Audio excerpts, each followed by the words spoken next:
Welcome to the Pit Village podcast. Thanks a lot for joining in. Now, today I want to talk about quitting. What should you quit? When should you quit? How do you quit? Now, there's the obvious things in life that we should quit.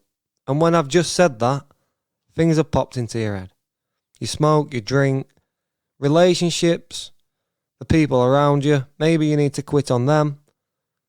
What is it that you need to quit on? And how do you quit and move forward with a new purpose? Because for a lot of us, we're not going to quit the things that are killing us because we have not got a purpose in life. And we do not know where we actually want to go. We have not set ourselves a target. So therefore, success is not determined and it is just an abstract idea. When somebody says success to me, I've got a predetermined idea of what success looks like based on what I want to achieve in life. So, I've just been reading Jordan Peterson's book. He's got a chapter, Do Not Hide Unwanted Things in the Fog. And it's talking about having no purpose and having no long-term aim. And although in the short term this helps you, alleviates you from responsibility,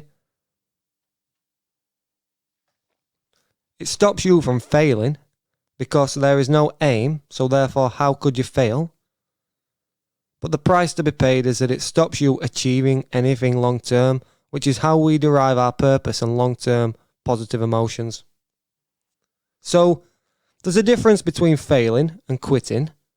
Quitting is to leave a place or a job or to stop doing something. Whereas failing, it can be a noun, which is an idea, which is a fault or a weakness. Or it can be an adjective, a description of something happening, becoming weaker or less successful, a failing business. Now, the point is, as you fail, you will learn, and success is obtained through a series of failures. You cannot get to the place you want to be without failing, because those failures will learn you the things you need to learn in order to shift your focus and ultimately succeed. Because purpose provides us with focus, having a long-term aim provides us with a focus, and that constrains us from the overwhelming choices that we've got in life. So when we've got something to work towards, we can define what success is, but the scary thing is, we define what failure is. So if we're not holding ourselves accountable day by day to work towards that, we will be held accountable and responsible for failing, which a lot of people don't like. So they quit before they even start. But the problem is, in the first place, they're actually in a fixed mindset. They're not in a growth mindset. They see themselves as having innate abilities that cannot be improved upon. They see themselves as certain characters. They give themselves labels and characteristics. I do this and I don't do this. I'm a smoker, so therefore I do this. They feed into that identity and they don't challenge themselves. Being in a growth mindset means that when you're showed a problem, your brain fires up. You're looking for solutions. If you're in a fixed mindset and we scan your brain not even, there's no activity in the brain when you are looking at something that you don't understand. You immediately shut off. This is scientific studies that they've done on this. If you give somebody a fail in college, rather than giving them a not yet, which is what one university in the States did, rather than saying you've failed, he said you have not yet passed. It dramatically increased the rate in which people passed. So if you praise people on their innate talents and abilities, oh, you're great, you're talented, you're intelligent, all you're telling them is that they don't need to try. Whereas if you praise people for the hard work, sacrifice, determination, all the hard things they've had to do to get to that place, and you praise the process, they start to appreciate that within themselves and work on it and see that they are a work in progress. Employers are already screaming out, look, we've got these young people in work. They can't go a day without being praised or being handed a reward or getting immediate feedback on everything that they do. This is not how the world works. This is not how business works. Things take time. And it's not how careers work.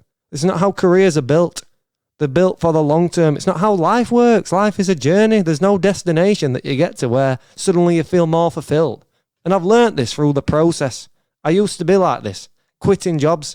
I have quit jobs, the best of jobs at the worst of times. The top performer in the company, got all of the world's my oyster. I'm just about to get promoted. I get arrogant and I quit the job thinking I can take over the world. Why? So this is the thing. You need to learn to know when to quit, what to quit, how to quit, and do it resourcefully. Do it with a long-term strategy. Quitting, short-term, is a recipe for disaster. But for the long term, it can free you up to do other things. And I'm sure in your life you will see that some things that you've quit have opened you up to new opportunities. You've had to quit the job to get the new career or open the business. You had to quit smoking to improve upon your health. You had to quit on the relationship that you had to find that you can be an independent, self-sufficient person. Now, this skill is going to separate you from most. A lot of people, they either quit too early when things get hard, or they don't quit the wrong things and they continue on a path of average. Now, we've got a book here just to reflect on. Seth Godin, The Dip, and he challenges the presupposition that winners never quit. And we've all heard this one, haven't we? That winners never quit. And Seth reckons that winners do quit, but they quit the right things at the right time. And the core of this book is about the dip. The dip is what happens when you start something, you have the inevitable increase in results, positive emotion, because you're learning all the new things within that endeavor. Then what happens is you have the inevitable curve where things start to get harder because you need to master that skill and actually become good at it. So again, all the initial enthusiasm that you get when you first start something, as that dies off, you suddenly start to get bored. And this is where people quit. But what he does is flip this on its head and said that basically extraordinary benefits accrue to the tiny minority of people who are able to push through just a tiny bit longer than most. He says you need to quit the wrong stuff to stick with the right stuff and have the guts to do one or the other. And how to determine that, in Seth's opinion, is if you can't become number one in the industry, then you need to quit. Right. And why? It says because a lot of people will settle for good enough instead of the best in the world. It challenges everything you've learnt in school about life. It says that that is wrong. But it says the most wrongest thing might very well be that you were taught that being well-rounded is the secret to success. He challenges that. He says you need to be great at one thing. And he says that almost everything in life worth doing is controlled by the dip. At the beginning, when you first start something, it's fun. Over the next few days and weeks, the rapid learning you experience keeps you going. Whatever your new thing is, it's easy to stay engaged in. And then the dip happens. The dip is a long slog between starting and mastery. A long slog that's actually a shortcut because it gets you where you want to go faster than any other path. So what is he saying there? He's saying that although you recognize that it's going to take a long time to get to mastery, it's a shortcut because it's faster than doing anything else.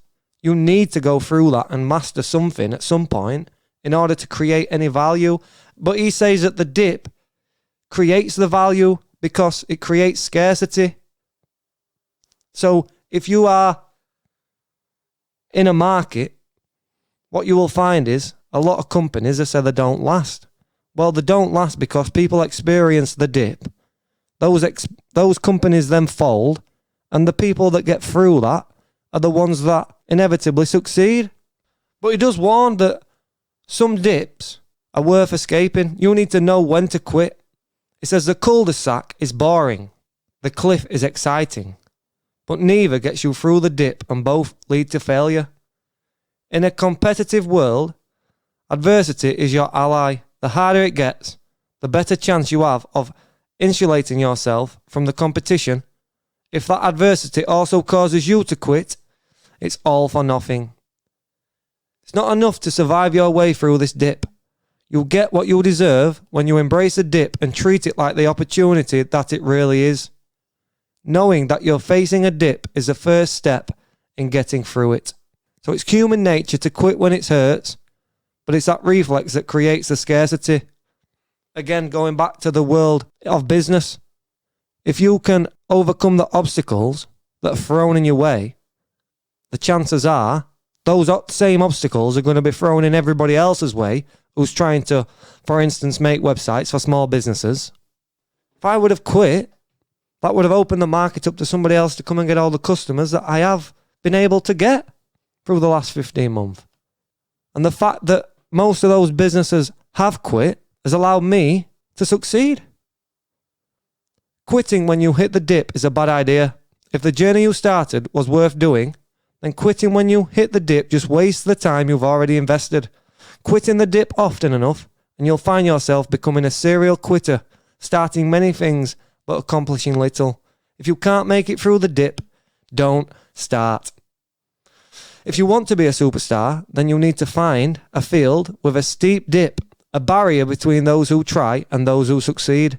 And you've got to get through that dip to the other side. If you can get through the dip, if you can keep going when the system is expecting you to stop, you will achieve extraordinary results. So to be a superstar, you must do something exceptional. Not just survive the dip, but use the dip as an opportunity to create something so extraordinary that people can't help but talk about it, recommend it, and choose it. The next time you catch yourself being average when you feel like quitting, realize you only have two choices: quit or be exceptional. Average is for losers. What is he saying here? Basically, if you can't be at the top of your market, if you can't perform in the top 1 to 3% of the market and become number one somewhere in something for doing something, it is not worth doing. The decision to quit or not is a simple evaluation. Is the pain of the dip worth the benefit of the light at the end of the tunnel? Is what you're going through now and the sacrifices you're going to have to make to improve on your business, improve on your life, get a new career, whatever it is you want to do, are the sacrifices going to be worth it at the end of the tunnel? And if not, then you should quit. If you realise you're at a dead end compared to what you could be if you invested in something else, quitting is not only a reasonable choice, it's a smart one. Quitting is better than coping because quitting frees you up to excel at something else. As a short-term strategy, it's a bad idea. But as a long-term strategy, it can be an excellent idea. What is he saying here? When should you quit? Why should you quit? In this book, he says if you can't be number one in your market, if you can't be the best in your field, the people who inevitably get paid the most and reap the rewards for being the top of their industry, then you may as well quit and find something else where you can excel. But what you do need to do is self-reflect. You need to think about this from your perspective. Are you going in the right direction? Are there things in life, easy things, that you could quit that make your life easier? I bet there is, but go a little bit deeper. Go a little bit deeper. Do you need to quit the current course of action you're taking right now in order to redirect yourself and build a life outside of the one that you're currently living? I'd like to thank you for your time. It's 8 p.m. on the 23rd, Tuesday. Marathon March, once again, one every single day. Trying to get them out there. It's been an hard one today, but we got it done. I'd like to thank you for your time. As always, we're looking to interview people on the Pit Village podcast, people with businesses who've got their life together, who want to share those stories. It's interviews at pitvillagepodcast.co.uk. Thanks a lot for your time. We'll be back tomorrow, as always, sponsored by Prospect 27, pay monthly websites.